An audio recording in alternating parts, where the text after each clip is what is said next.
de Deus. É com alegria e satisfação, né, que mais uma vez a gente está aqui compartilhando junto com a família do pastor Robson e congregados agora como membros, né, como congregação, como igreja, como um pedaço dessa igreja local que visivelmente está aí espalhado pelos quatro cantos da terra, se reunindo para a glória de Deus. Amém? Então, como o pastor falou, a gente tem esse compromisso mensal de estar aqui com os irmãos, né, compartilhando a palavra do Senhor, para que nós possamos juntos crescermos na graça e no conhecimento do nosso Senhor, para que a igreja do Senhor seja edificada para a glória de Deus. Eu não sei se os irmãos têm aí o grupo, né? Nós postamos, irmãos, um pouco mais cedo hoje, o esboço do estudo. Para que a gente, como são muitos textos, a gente não vai tratar de todos, até para não ficar cansativo ou massificante. Mas a gente vai acompanhar esse esboço pelo estudo que nós colocamos no grupo. O pastor Robson criou. E aí a gente entende que seja interessante que os irmãos eles acompanhem. Porque muitas vezes a gente vai citando, aí enquanto, né, um está procurando, às vezes já aparece um outro texto. Então, todos os textos e o esboço do estudo, os pontos, os tópicos, estão no grupo.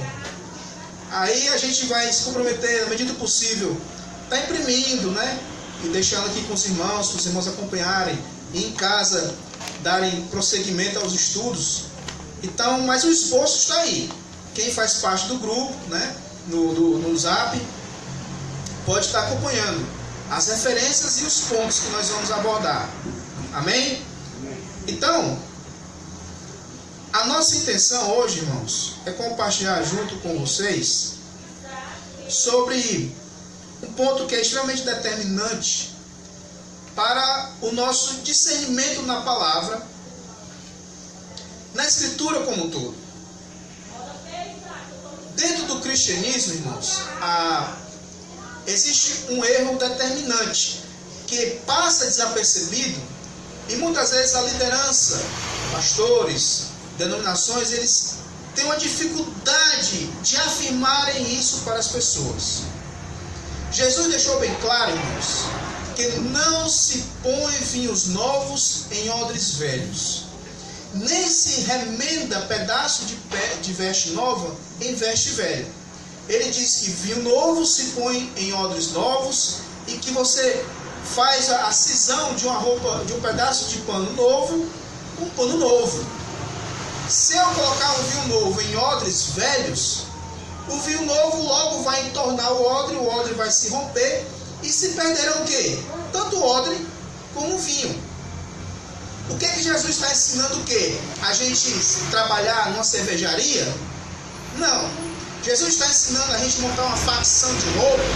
Não. Jesus ele usava linguagens, figuras de linguagem, para expressar uma verdade espiritual através daquela lição que ele dá. Então o que ele estava dizendo em não se pôr vinhos novos em odres velhos, nem se remendar pano novo em veste velha, é justamente que o evangelho que ele estava pregando e que se consumaria lá na cruz não é a continuação da antiga aliança. Que o Novo Testamento, o Novo Pacto, a Nova Aliança não é um prolongamento da antiga aliança. Não é a continuação, não é uma recauchitagem da antiga aliança. Não.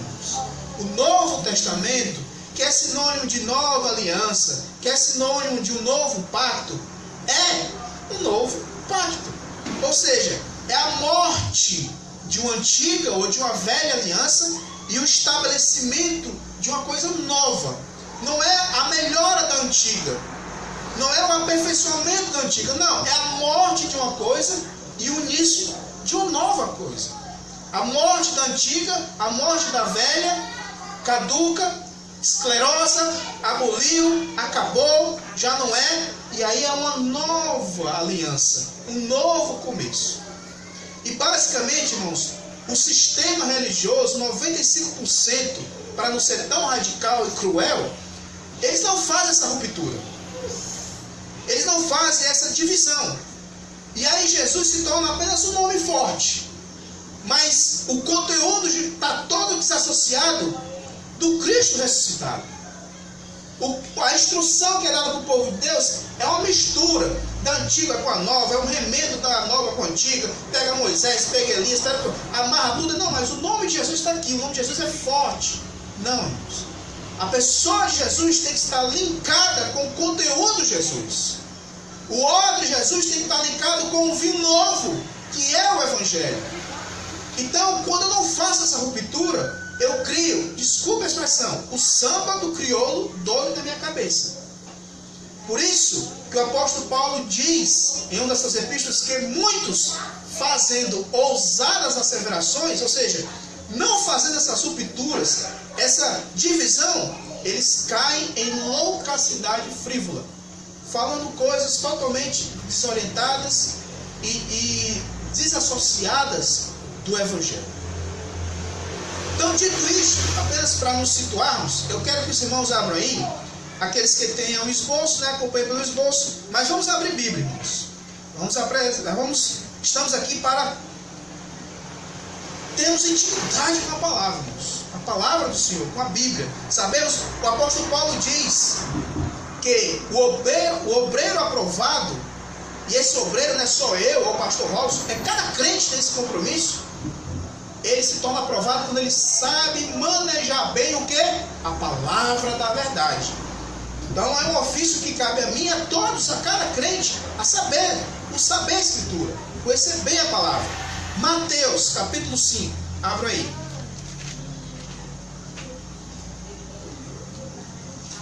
Ou melhor, primeiro no capítulo 3. E eu quero chamar a atenção aos irmãos sobre uma palavra chamada cumprir. Cumprir. Mateus capítulo 3, versos 14 e 15. E os irmãos atentem para a palavra cumprir, certo? Depois nós vamos ler um texto logo no contexto, onde essa palavra cumprir reaparece. Mateus, que não é o Novo Testamento, certo? Mateus, Marcos, Lucas e João, irmãos, ainda faz parte da antiga aliança, faz parte do antigo pacto. O evangelho estava sendo pregado, mas ele se estabelece na morte e na ressurreição de Jesus, certo? Então vamos lá. Mateus 3, todos acharam? Amém. Podemos ler esses dois versos? Sim. Aqui o contexto é Jesus indo para João Batista, que estava batizando em água. Para quem era esse batismo? Para arrependimento, para pecador. Aí vai Jesus e se coloca diante de João Batista. Aí o que é que diz aqui, ó? Mateus 3, verso 14. Jesus tinha chegado para ele para ser batizado, aí, mas João objetava ali. Ou seja, ele não queria batizar Jesus em água, dizendo: eu, João Batista, dizendo: eu que careço ser batizado por ti, Jesus, e tu vens a mim para que eu te batize em água? Ora, se o batismo de água era uma convocação de arrependimento para pecado, aí surge uma pergunta: então como é que Jesus quer ser batizado se ele não tem pecado? Se ele não tinha do que se arrepender, porque ele não tinha pecado?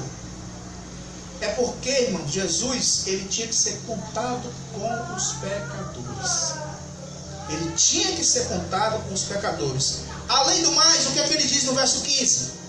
Jesus, porém, respondendo a João Batista, disse: deixa, porque assim nos convém cumprir o quê? Toda a justiça. Toda a Justiça. cumprir toda a justiça. Não é cumprir partes da justiça, não é cumprir alguns termos da justiça, é cumprir o quê? Toda. E toda a justiça. Que toda a justiça é essa, irmão? Toda a justiça concernente à lei e os profetas. Jesus está assumindo aqui o compromisso de: Eu tenho que me batizar em água, não porque eu tenho pecado, tenho que me arrepender, porque essa água não tem poder nenhum. Mas como eu tenho que ser contado com os pecadores, e que cabe a mim, o filho de Davi, segundo a carne, cumprir toda a justiça pertinente à lei e os profetas, e nós vamos já ver isso, ele tinha que ser batizado com João Batista. João Batista, não preciso não posso te batizar. Isso aqui é para arrependimento para pecadores. E tu vens a mim? A gente, não, mas me convém, eu tenho que cumprir toda a justiça. Agora, eu falei que nós temos que atentar para a palavra cumprir. Não é isso? Jesus não disse que tem que cumprir? É ele que diz que se compromete em cumprir. Esse mesmo termo, irmão, aparece aí no capítulo 5. Abra aí. Capítulo 5. Ele vai dizer a mesma coisa agora. Ele vai adensar a informação. Ele vai aumentar, expandir um pouco a informação. Capítulo 5, versos 17 e 18.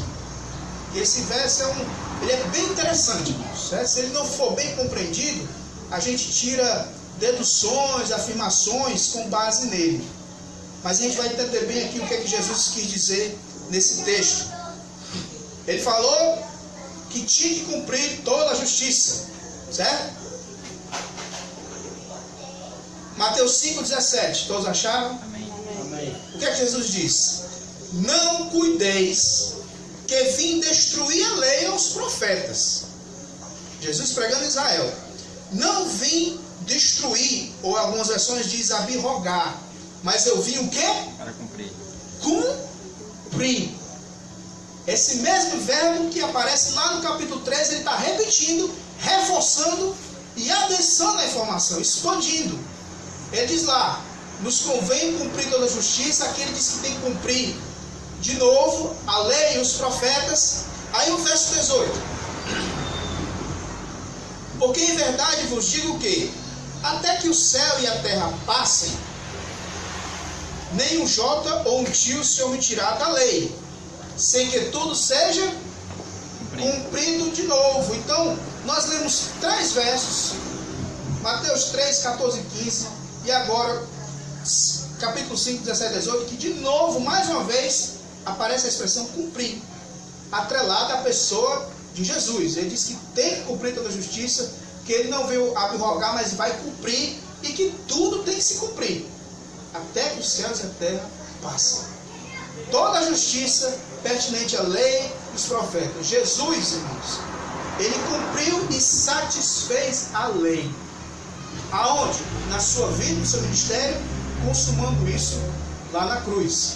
Mas aí vem uma pergunta. Mas, irmão, aqui no verso 18 não diz que só lá no fim do mundo, lá na escatológico, profético, é só lá no fim do mundo que a lei e os profetas se cumprirão? Aí a gente precisa entender o texto.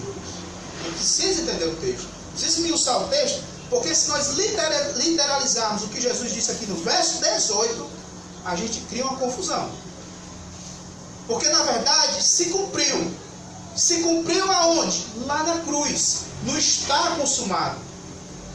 Só que o verso 18 ele diz, porque em verdade vos digo que até que os céus e a terra passem. Ele não disse que os céus e a terra seriam consumados ou destruídos. Não. Passar. A palavra passar aqui no original grego, irmão, é passar de um estado para o outro. Não é destruição. Não é consumação. É passar de um estado para o outro. De uma dispensação para outra. Uma era para outra. De uma era para outra.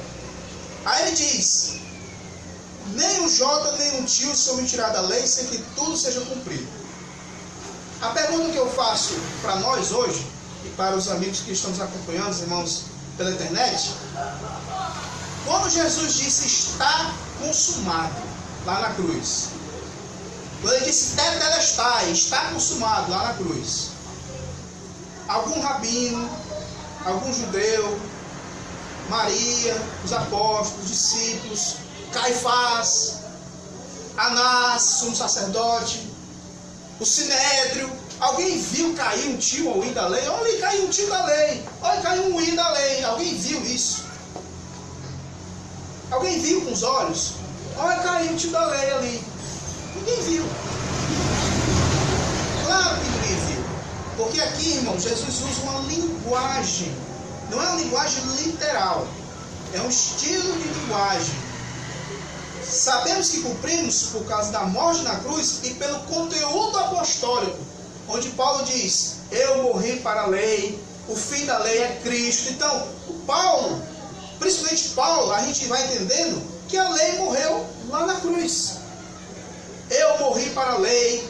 Ele diz que eu não posso me casar com o Cristo ressuscitado enquanto eu estiver casado com a lei. Eu tenho que fazer a lei morrer na minha vida para que eu me despose com o outro, que é Jesus Cristo, que é com a graça. Enquanto a lei morreu em Cristo lá na cruz, eu ainda estou em estado de adultério com a graça. Mas a lei morreu lá na cruz. E para provar para vocês que os céus e a terra passaram lá na cruz, eu quero que vocês abram agora no capítulo 27. Primeiro Mateus. Capítulo 27 de Mateus. E vamos ver os céus e a terra passando. Mateus capítulo 27. A partir do verso 45. E vamos ver aqui, irmãos, na morte de Jesus, os céus e a terra passando. Na morte de Jesus. Ele não disse que tudo tem que cumprir até que os céus e a terra passem. Então, olha só, Mateus 27, a partir do verso 45.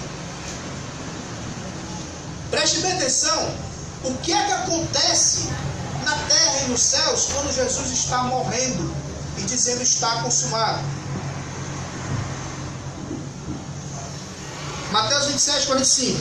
E desde a hora sexta até a hora nona houve trevas sobre toda a terra. Primeiro sinal, o que foi que passaram 3 horas, tendo o que sobre a terra? Trevas, escuridão total. Para nós, né, cearenses, um breu. Faltou energia na terra nesse dia. Está aqui o texto dizendo: desde a hora sexta até a hora nona houve trevas sobre a face da terra. E perto da hora nona, Jesus em alta voz exclamou: Eli, Eli, lema sabachthani, isto é, Deus meu, por que me desamparaste? E alguns dos que ali estavam, ouvindo isso, diziam: este chama por Elias. E logo um deles, correndo, tomou uma esponja e embebeu em vinagre, e pondo uma cana, dava-lhe de beber. Verso 50. E Jesus, clamando outra vez com grande voz, entregou o Espírito, ou seja, morreu. E eis que, olha o outro sinal, o véu do santuário que separava o homem pecador de Deus foi rasgado de alto a baixo. Repita comigo, de alto a baixo. De alto a baixo. O véu se rasgou de alto a baixo, denotando o quê? Que a obra é de Deus. Não vem de mim para Deus, foi de Deus para mim. É isto que é evangelho. Na carne de Jesus foi cortada o véu, aquilo que separava, aquilo que me limitava diante do Pai. O véu foi rasgado de alto a baixo, notando que a obra é de Deus citada. Então a gente pode catalogar aqui, irmãos. Ele diz: necessário lhe fora padecer muitas vezes desde a fundação do mundo, mas agora na consumação dos séculos. Olha como é que Paulo chama a vinda de Cristo e a sua morte, aquele período de cumprimento. Ele chama consumação dos séculos. Uma vez Jesus se manifestou para aniquilar o pecado pelo sacrifício de si mesmo. Então, duas coisas nos chamam a atenção, né, irmão, nesse verso. Primeiro, ele cria um paradoxo entre os sacerdotes do templo, segundo a ordem de Levi. Ele diz que tinham que anualmente prestar um sacrifício, mas Cristo vindo na consumação dos séculos. Está falando lá, não é futuro, foi lá. quando ele cumpriu a lei e os profetas na plenitude e na consumação dos séculos. Por isso, céus e terra passaram lá na cruz. Vocês estão entendendo a pedagogia bíblica?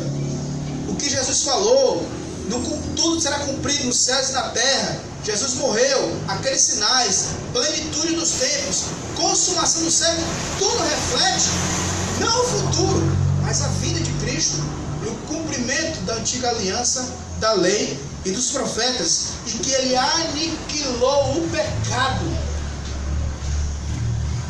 Vocês já perceberam o poder da expressão que é usada aqui?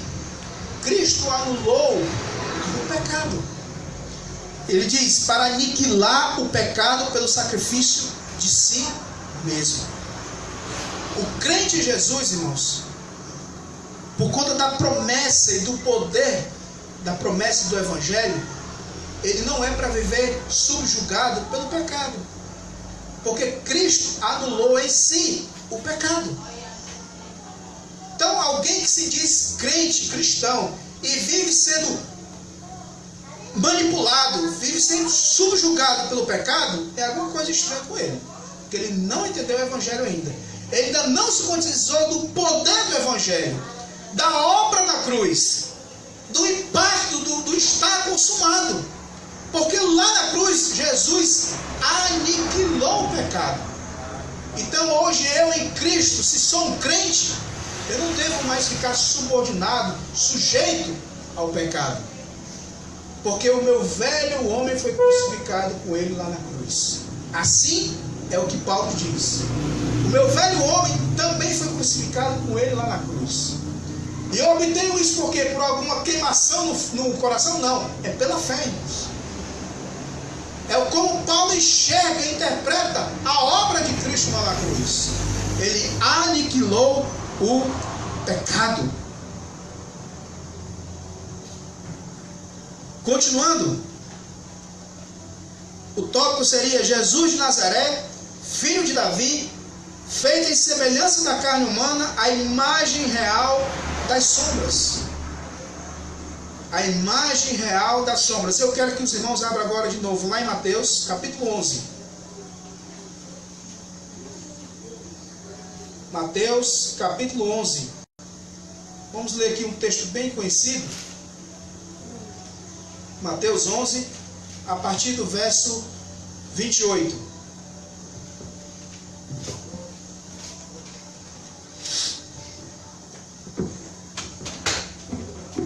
Mateus 11,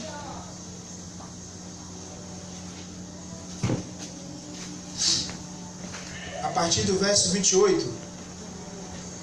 Todos acharam? Ele diz: vinde a mim, todos os que estáis cansados e oprimidos, e eu vos aliviarei. Tomai sobre vós o meu jugo, e aprendei de mim, que eu sou manso e humilde de coração, e encontrareis descanso para a vossa alma. Eu pergunto, irmãos, Jesus está pregando aqui para Israel. O que é que Israel entendia como descanso? O sábado da lei. Descanso para eles era atrelado ao dia de sábado. Só que era um descanso ou um repouso do corpo, da carne. Mas Jesus promete aqui um descanso aonde? No corpo? Na carne? Não. Ele promete um descanso na alma. Então, quando o judeu ouvisse isso, e o público dele aqui era judeus, eles iam logo atrelar a questão do sábado. Mas Jesus, ele lida com a nossa interioridade. Ele está prometendo: vinde a mim e encontrarei descanso para vossas almas. E ele prova isso na sequência do texto. Olha o capítulo 12. Olha que coisa maravilhosa que o Senhor Jesus ensina aqui. Naquele tempo, passou Jesus pelas searas, em que dia? Dia de sábado. Foi um dia de sábado. Ele e os seus discípulos, tendo fome, começaram a colher espigas e a comer. E os fariseus, ou seja, os religiosos, os pitbulls eclesiásticos, cães gulosos. Vendo isso, disseram-lhe: eis que os teus discípulos fazem o que não é lícito no sábado, ou seja, colher espigas e comer. Era uma fraude no sábado, mesmo que estivesse fome, né? Ele, porém, lhes disse: não tendes lido o que fez Davi quando teve fome, ele e os que com ele estavam? Como entrou na casa de Deus e comeu os pães da propiciação, que não lhe era lícito comer, nem os que com ele estavam, mas só aos sacerdotes? Ou não tendes lido na lei que aos sábados os sacerdotes no templo violam o sábado e ficam sem culpa? Pois eu vos digo aqui, apontando para ele, quem é maior do que o templo, ou maior do que a casa de Deus? Mas se vós soubesseis o que significa misericórdia quero e não sacrifício, não condenarias os inocentes, porque o Filho do Homem, até do sábado, é o Senhor. Os irmãos entendem a profundidade do que esse texto está tratando, irmãos? Jesus, passando, teve fome, ele, os discípulos foram, e era um dia de sábado, mas isso é um horror para a religião, né? A religião é cheia de regras, determina um bocado de regras comportamentais e morais, que tem que ser seguido à risca. Tá tudo a ver com exterioridades, tá tudo a ver com comportamentalismo, mas não existe nada de essência interior. Olha o paradoxo entre o que a religião ensina, que é apenas um comportamento estético moral, e da essencialidade interior que Jesus lida. Ele cria um paradoxo aqui. Ele, sem peso na consciência, pode ir lá, colham as espigas e comam. Mas era sábado, e logo a religião se levanta para se opor. Pelo ódio, é dia do Senhor, Deus fica irado se você comer no sábado. Esse era o argumento deles. Só que Jesus fez eles pensarem no próprio Antigo Testamento. Davi teve fome, ele e seus homens, aí eles entraram dentro da casa de Deus que já não podia entrar. Primeiro, entraram no local sagrado que naquela época não podia entrar. Segundo, em dia de sábado. Terceiro, comeram pães que não eram para eles comer, mas só para os sacerdotes. Então, basicamente, eles contrariaram aí leis morais, civis e religiosas. Porque foi no sábado, porque comeram pães que não era lícito. Mas a pergunta que eu faço, sabe o que é, irmãos? Por que que nenhum juízo se abateu sobre Davi e nem sobre os seus homens? Já que eles contrariaram a lei moral do sábado, já que eles contrariaram as leis civis, e já que eles comeram pães que era específico para os sacerdotes, fizeram tudo isso dentro do templo. E a resposta é essa simples: não lhes aconteceram nada porque eles estavam dentro do templo, dentro da casa de Deus. Embora tivessem contrariado leis, mas por estarem dentro da casa de Deus, nada lhes aconteceu. Agora eu quero que a gente reflita na seguinte situação: se não aconteceram nada com aqueles homens, porque estavam dentro de um local físico, paredes de concreto, que naquela época caracterizava o local onde Deus habitava, quanto mais o crente em Cristo, irmãos. Quanto mais seguro está o crente em Cristo. Por isso que ele diz: nenhuma condenação há. Amém. Para os que estão em Cristo Jesus, que estão dentro dessa abóboda do Cordeiro, debaixo do sangue da nova aliança, debaixo do sangue do Espírito da graça. Por isso que o crente pode proclamar e afirmar em si: nada pode me separar do amor de Deus. Mesmo que eu contrarie um sábado, mesmo que eu contrarie uma regra eclesiástica, eu estou debaixo do templo, eu estou debaixo da sombra do Altíssimo. Aleluia. E da mão do Onipotente. Aleluia. Por isso que nada pode me condenar. Por isso que nada me separa do amor de Deus que está em Cristo, porque nenhuma condenação há. Se para aqueles homens não estavam por estar debaixo de uma abóboda de pedra, de concreto, quanto mais o crente em Cristo, irmãos. está guardado, selado para todo sempre debaixo desse templo maior. Jesus diz: eis aqui quem é maior do que o templo. Se você está em mim, está guardado. Porque será um dia, não é um domingo, não é um sábado, é fé no Evangelho. Então quem crê no Evangelho já encontra o descanso na alma na qual ele prometeu. Que não é um dia de 24 horas, mas é um estado da alma.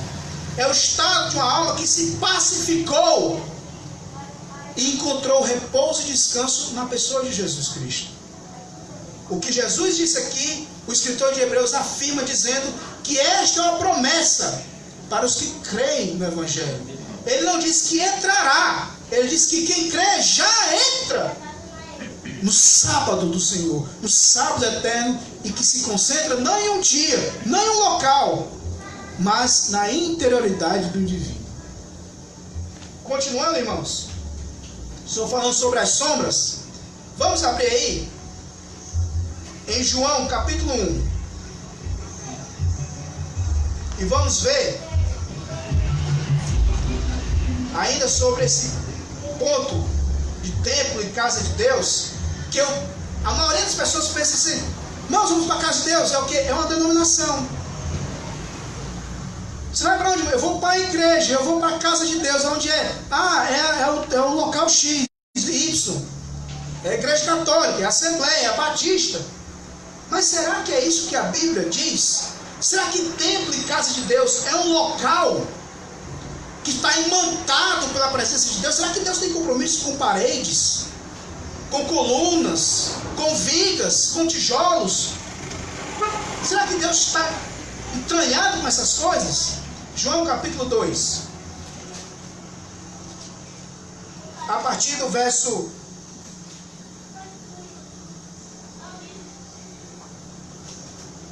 13.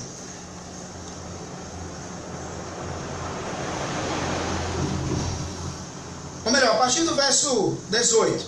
Aqui Jesus expulsa os vendilhões do templo, certo? Expulsa os vendilhões. Aí aqui no verso 18 ele diz: responderam, pois, os judeus e disseram: que sinal nos mostra para fazeres isso? Jesus respondeu e disse: derribai este templo, e em 3 dias eu levantarei. Aí os judeus, os líderes religiosos, achavam que ele estava falando do templo lá de pedra, em Jerusalém. Disseram-lhe, pois, os judeus: em 46 anos foi edificado este templo, e tu o levantarás em 3 dias? Mas Jesus falava do templo do seu corpo. Não estava falando de pedras, não estava falando de concreto, não estava falando do templo edificado por Herodes, não, estava falando de si.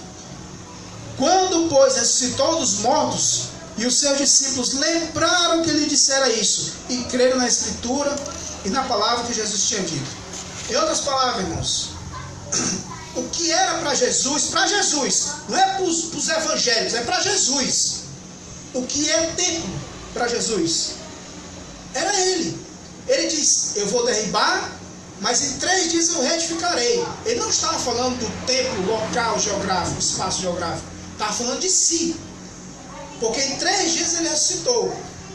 Quando ele ressuscitou, foi que os discípulos foi isso que ele quis dizer. Ele não estava falando do templo de pedra, de concreto. Não. Ainda nesse mesmo esquema, irmãos, capítulo 7. E olha que promessa maravilhosa da parte do Senhor. Esse bicho aqui ele fica fixo, não. É aí do outro lado. Do outro lado. É. Capítulo 7. A partir do verso 37. Capítulo 7 de João, a partir do verso 37. Jesus estava no templo porque estavam comemorando uma festa. Que festa era essa em Israel? Festa dos tabernáculos. Ela durava basicamente uma semana. Aí no último dia Jesus pegou esses caras. Jesus acompanhou a festa, viu lá todo o cerimonial, todo o rito que eles estavam fazendo. Mas no final ele diz o seguinte: capítulo 7, verso 37. Todos acharam? E no último dia, o grande dia da festa, Jesus pôs-se em pé e clamou: se alguém tem sede, que venha a mim e beba. Quem crê em mim, como diz a Escritura, rios de água viva correrão do seu ventre.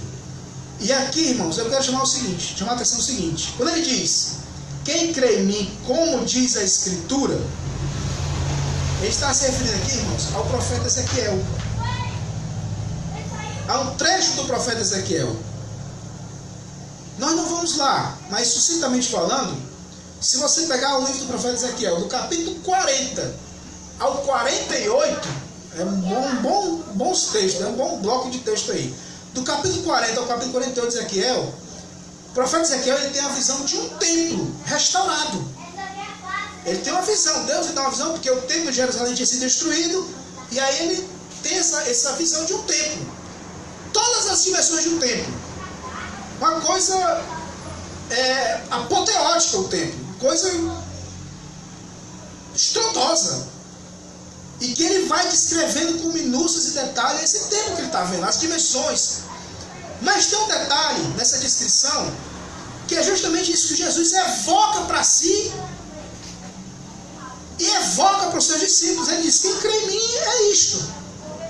Não é literal, é existencial. Não é para fora, é para dentro.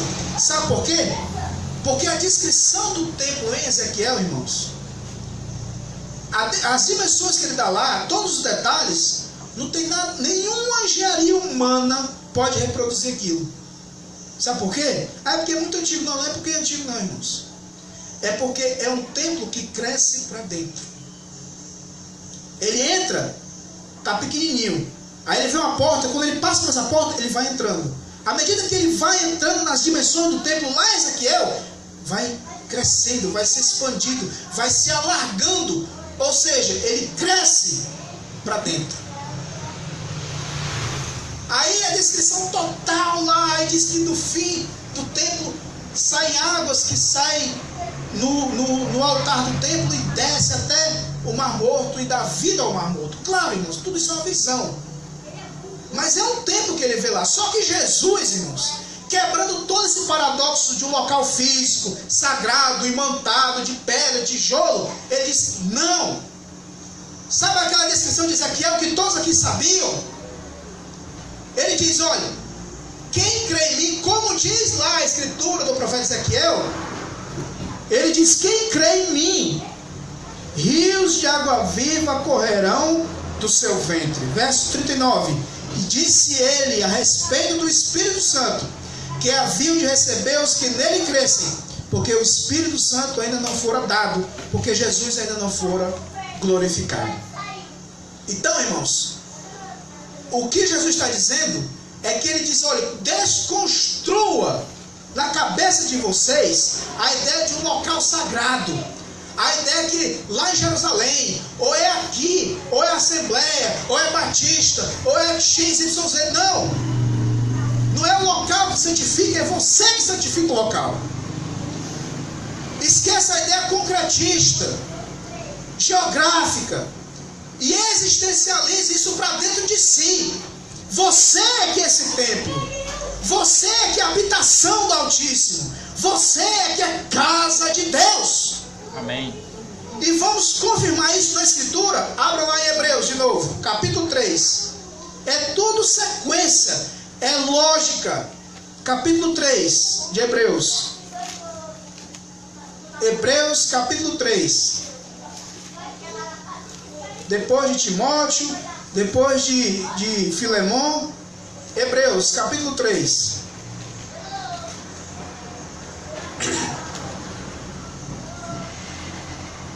Todos acharam? Epístola aos Hebreus, capítulo 3.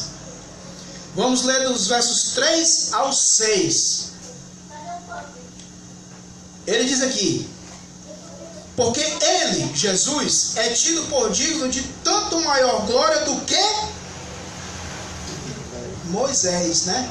E hoje em dia a Record dá uma ênfase danada a Moisés, né? Aos 10 mandamentos. E o cristianismo basicamente todo adora a lei. Quando Jesus é apenas um nome forte, mas que não resolveu nada. Mas a gente está vendo na Escritura o preço que ele pagou e as promessas que ele cumpriu. Capítulo 3 de Hebreus. Tanto maior glória do que Moisés, quanto maior honra tem a casa do que aquele que edificou. Porque toda casa é edificada por alguém, mas o que edificou todas as coisas é Deus. Agora vejam o paradoxo entre Jesus e Moisés e a superioridade de Jesus em Moisés. E na verdade, Moisés foi passado, antes, outrora, foi fiel em toda casa, como servo, para testemunho das coisas que haviam de se anunciar. Mas, todavia, porém, Cristo, como filho, olha o primeiro paradoxo que ele cria aí com Moisés. Que paradoxo é esse, irmão? Moisés foi servo. Cristo é quem? Filho. Olha a diferença. Moisés foi um servo fiel, mas Cristo, ele é filho. Sobre a sua própria casa, a qual é a Assembleia de Deus, a qual é a Batista, a qual é a Universal, a qual é a Católica. O que é que diz aí? Quem é a casa de Deus, irmãos? Quem? Quem? Somos nós. Sobre a sua própria casa, a qual somos nós. Porque Deus habita dentro do crente, irmãos. Amém, glória a Deus. O Espírito Santo testifica com o nosso espírito que somos filhos de Deus. Não é o local, não é a geografia. Isso é coisa pagã, irmãos. Essa ideia de cultuar templos, locais. Leia Atos. Tinha um templo para Diana, tinha templo de Afrodite e Corinto. Essa história de templo é antigo. Aqui é um local onde nos reunimos, mas isso aqui não é sagrado. Na verdade, somos nós que santificamos o local, e não o local que santifica o crente. Antes era assim, mas hoje já não é mais assim. Está dentro, irmãos. Está dentro de nós. Não sai. É o Espírito Santo, irmãos. Glória a Deus. Amém. Nós nos tornamos casa de Deus. Somos edificados casa espiritual do Altíssimo. 1 Coríntios 3,16. Porque vós sois o templo de Deus. Paulo repete isso em 1 Coríntios 3,16. 1 Coríntios 6,19. 2 Coríntios 6. Está explícito. Está mais claro do que a claridade. Então não admitir isso é ignorância. É querer se cegar. Não, mas ali... Não, irmãos. O compromisso de Deus é com gente. É com pessoas. Deus estava em Cristo reconciliando não locais, mas todas as coisas, irmãos. Pessoas. Não imputando aos homens as suas transgressões, mas concedendo-lhes o ministério da reconciliação. Nós fomos feitos justiça de Deus. Isso não vem de nós, vem dele para nós. É evangelho, é obra de Cristo. Toda a nossa suficiência vem do Senhor. Foi Ele que nos fez idôneos. Foi Ele que decidiu pela fé no evangelho habitar dentro de nós. Somos cooperadores seus. O crente, ele tem compromisso com a sua congregação local, mas não com paredes, não com púlpitos, não com altares, não com colunas, porque a Bíblia ensina o contrário, é você. O foco de Deus é o crente, o foco de Deus é a sua interioridade, o foco de Deus é o seu espírito, a habitação de Deus é o seu homem interior. Não é para fora, é dentro. Não é para fora, é dentro, irmãos. Então nós entendemos, irmãos, o verdadeiro descanso não é um dia, mas a presença do Senhor em nossa vida, que casa e templo de Deus. Não é um local, mas um crente. E aqui na continuação, ele diz: sacrifício único, perfeito e eficaz para a consciência. Para a consciência. A religião ensina uma cartaz, uma novena, que você tem que ir e ficar reprogramando, não a purificação da sua consciência, mas apenas um paliativo, um Dorflex para a sua consciência pesada. O que é um Dorflex? É apenas um paliativo, mas talvez você tenha um problema muito mais grave. O Dorflex apenas ameniza algumas horas. É isso que a religião faz na cabeça das pessoas. são apenas paliativos, mas que você tem que voltar para renovar a cartaz, a sensação de que está tudo bem. Mas, irmãos, quando alguém entende a eficácia da obra de Cristo, de fato, e se aposta disso pela fé, a sua consciência é purificada para todo sempre. Ele não tem mais consciência de um devedor para com Deus. Vamos ver isso? Hebreus capítulo 10. Hebreus capítulo 10, ele cria aqui o paradoxo entre os sacrifícios da religião e o sacrifício único, perfeito e eficaz, não para o corpo, mas para a consciência. Mas para a consciência. Irmãos, pessoas se suicidam pela consciência que ela tem da culpa. A culpa, se não for tratada, ela gera uma doença que faz a pessoa até se suicidar. Quantas pessoas não se suicidam, não se matam, desistem da própria vida por causa da culpa latejando na consciência dela? Mas quando você entende o sacrifício único, perfeito e eficaz do Cordeiro de Deus, a sua consciência é purificada. Não tem mais consciência, você é lavado por dentro. Você é restaurado. A sua consciência está pacificada com o Altíssimo. Não existe mais barreiras, limitações para uma consciência onde a culpa já foi apaziguada. Capítulo 10 de Hebreus diz o seguinte, a partir do verso 2, a partir do verso 1, vamos lá. Porque tendo a lei sombra dos bens futuros e não a imagem exata das coisas, nunca, diga nunca, diga assim, a religião nunca poderá me pacificar com o Altíssimo. Nunca. Pelos mesmos sacrifícios que continuamente se oferecem a cada ano, pode aperfeiçoar o que a eles se chegam. De outra maneira, teriam deixado de se oferecer, porque purificados uma vez os ministrantes, nunca mais teriam consciência de pecado.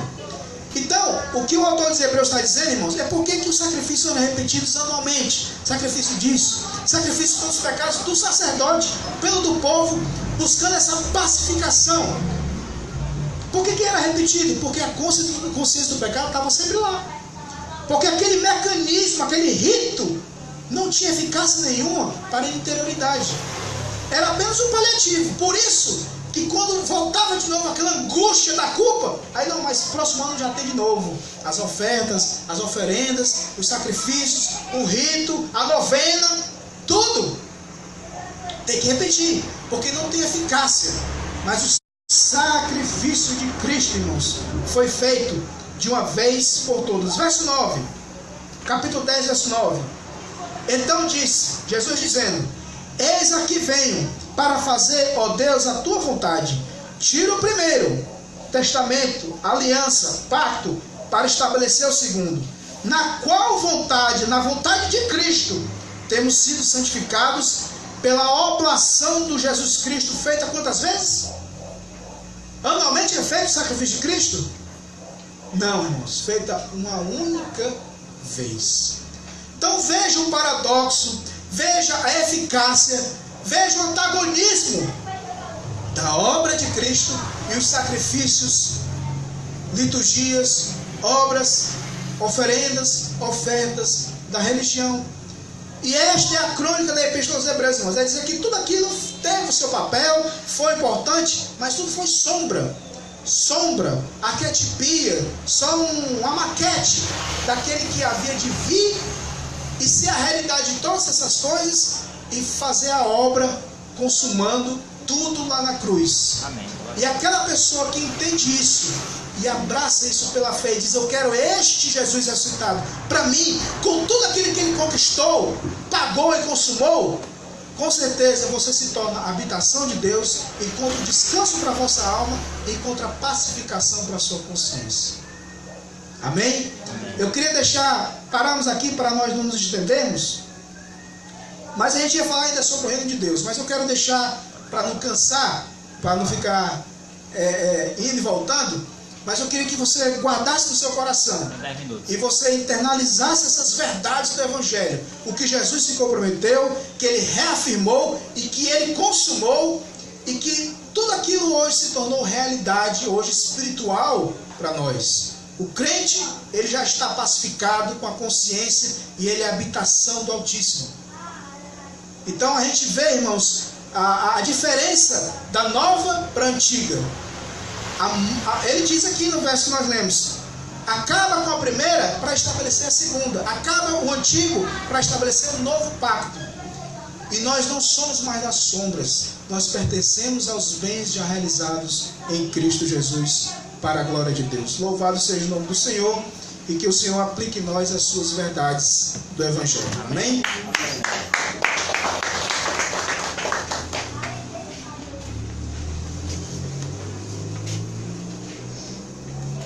Glória a Deus, amados. Eu estou maravilhado, os irmãos. Ficou claro ou não ficou claro? Onde é a casa de Deus? Nós somos a casa de Deus, né? A casa de Deus, o templo lá em Jerusalém, tudo aquilo era sombra. Sombra de coisas futuras, sombra do que viria depois. E nós ficamos maravilhados, louvando a Deus por essa tão grande e maravilhosa palavra predestinada de sabedoria, que é a graça de Deus, que é o Evangelho. Fora da graça, como eu costumo dizer, não há Evangelho. Fora da graça há religiosidade, religião. É o homem tentando se religar a Deus. Mas nesta nova aliança, neste novo pacto, não somos nós que tentamos se religar a Deus. Esse é um pacto de melhores e de superiores promessas, onde Deus é que se religa, é Deus que busca, é Deus que se reconciliou, ou nos reconciliou com Deus. Ou seja, é um pacto, uma aliança de Deus para com os homens. E o que o meu amado irmão acabou de dizer é que as pessoas hoje vivem querendo costurar o véu, querendo retroceder, querendo voltar atrás, querendo voltar para Moisés.